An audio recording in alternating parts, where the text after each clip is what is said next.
नमस्कार बच्चों। आज हम लोग मेंडेलियन डिसऑर्डर्स में से एक डिसऑर्डर हीमोफीलिया पढ़ने जा रहे हैं।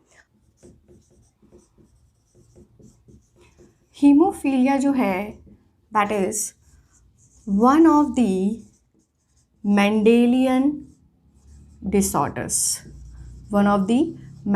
डिसऑर्डर्स। तो अगर मैंने मेंडेलियन डिसऑर्डर की बात की है तो मुझे समझ में आना चाहिए कि what should I understand this Mendelian.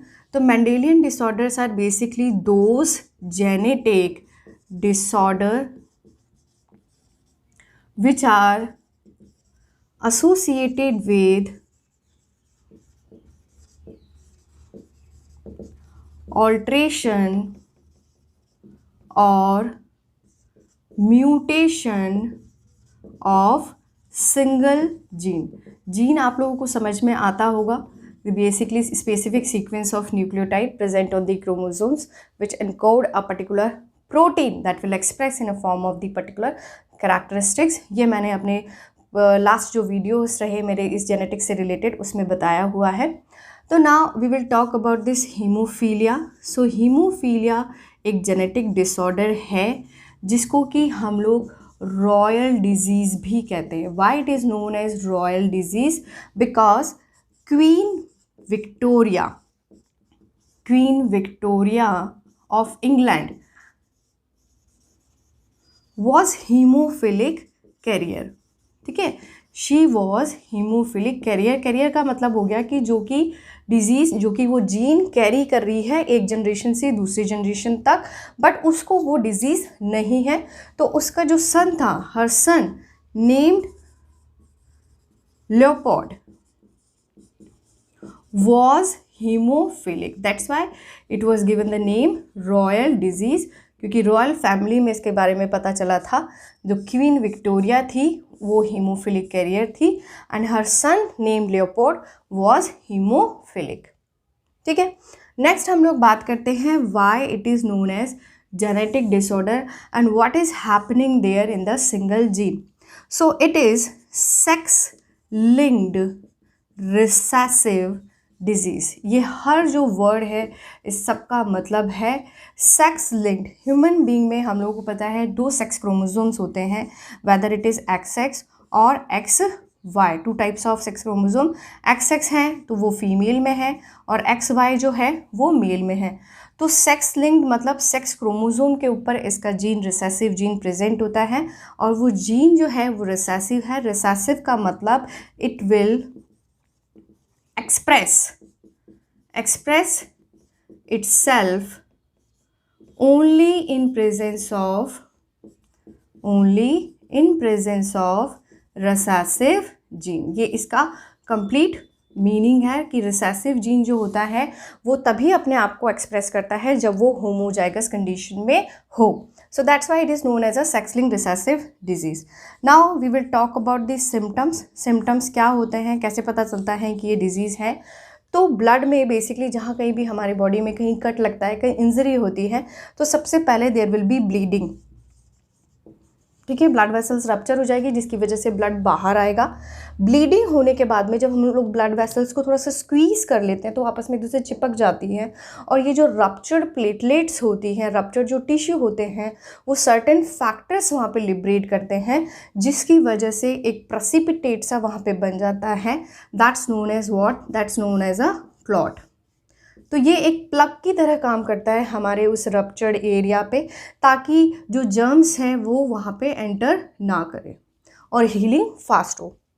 But haemophilia case में क्या होता है, that clotting time will increase,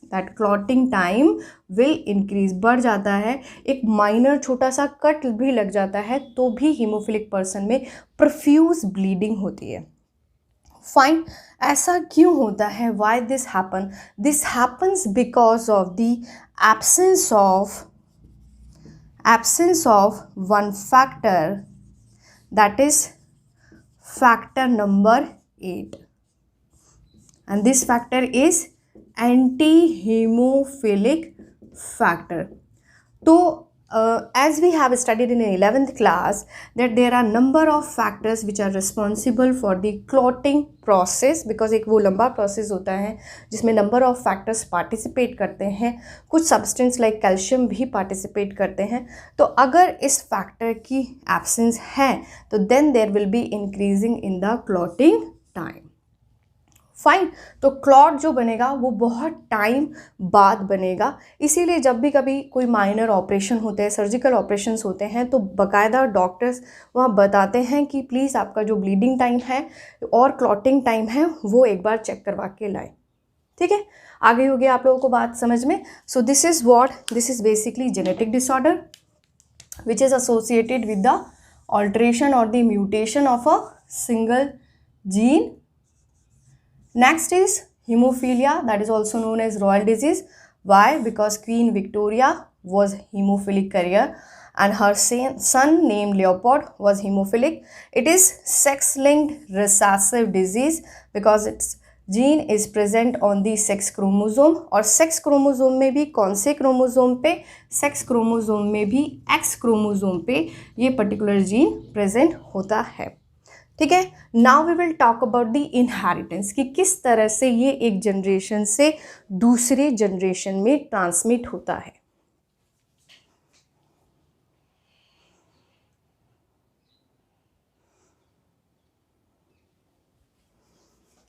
so the next is inheritance. As I have already told you that this is sex-linked recessive disease. तो female जो होती है students, इनमें the females are carrier, generally they are carrier, and the male are haemophilic patient. जो disease होगी वो male person को होगी, फीमेल को नहीं होती है, फीमेल कैरियर होती है. बहुत एक्सट्रीमली रेयर कंडीशन होगी जहाँ पे कि दोनों ही एक्स क्रोमोसोम पे अगर ये दोनों रिसेसिव जीन प्रेजेंट होंगे, then that female will not born because the combination of recessive gene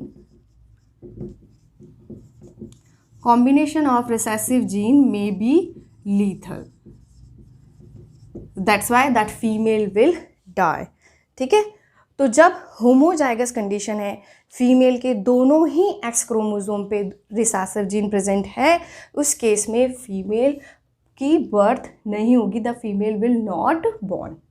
mail के केस में अगर हम लोग बात करते हैं तो मेल के केस में स्टूडेंट्स XY होता है, और अगर X क्रोमोसोम पे ये रिसेसिव जीन प्रेजेंट है तो उस कंडीशन में that person will be haemophilic.